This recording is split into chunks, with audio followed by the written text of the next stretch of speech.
जय भीम मित्रांनो, मी धीरेंद्र जाधव। आज मी आपल्या संगती एक वेगळ्याच विषयावर बोलणार आहे।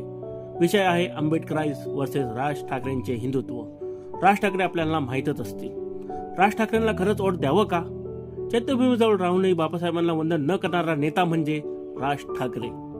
ज्यांचे घर चैत्यभूमीपासून काही पावलावरच आहे, ज्यांना बाबासाहेबांना वंदन करायला वेळ मिळत नाही, अशा नेत्यांना आपण खरोखरच वोट द्यावं का, हा एक प्रश्नच आहे। बाबासाहेब हे आपल्या स्वातंत्र्य, समानता आणि संविधानाचे शिल्पकार।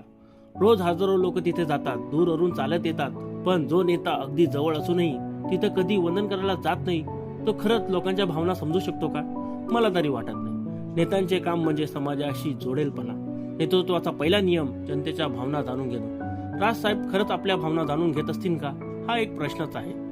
जर बाबासाहेबांना वंदन करणे राजकारण वाटत असेल, तर मग त्या नेत्यांचा विचार सुद्धा लोककल्याणाशी जुळत नाही, हे माझे परखड मत आहे। मत देताना काय बघायचं? कोण आपले मुद्दे ऐकतोय, कोण संविधानाचे मूल्य जपतोय, कोण समाजाला एकत्र आणतोय आणि कोण विभागतोय। आपण ज्यांच्या संघर्षातून उभा आहोत, त्या महामानवाला आदर न करणारा नेता आपल्याशी खरंच योग्य आहे का?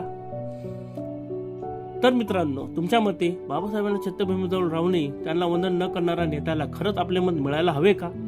हे तुम्ही मला नक्कीच सांगा। तुमचे मत कमेंटमध्ये नक्की सांगा। व्हिडिओ लाईक करा, शेअर करा आणि अशा थेट मुद्द्यासाठी व्हिडिओसाठी चॅनल सबस्क्राईब करा। जय भीम, जय भारत।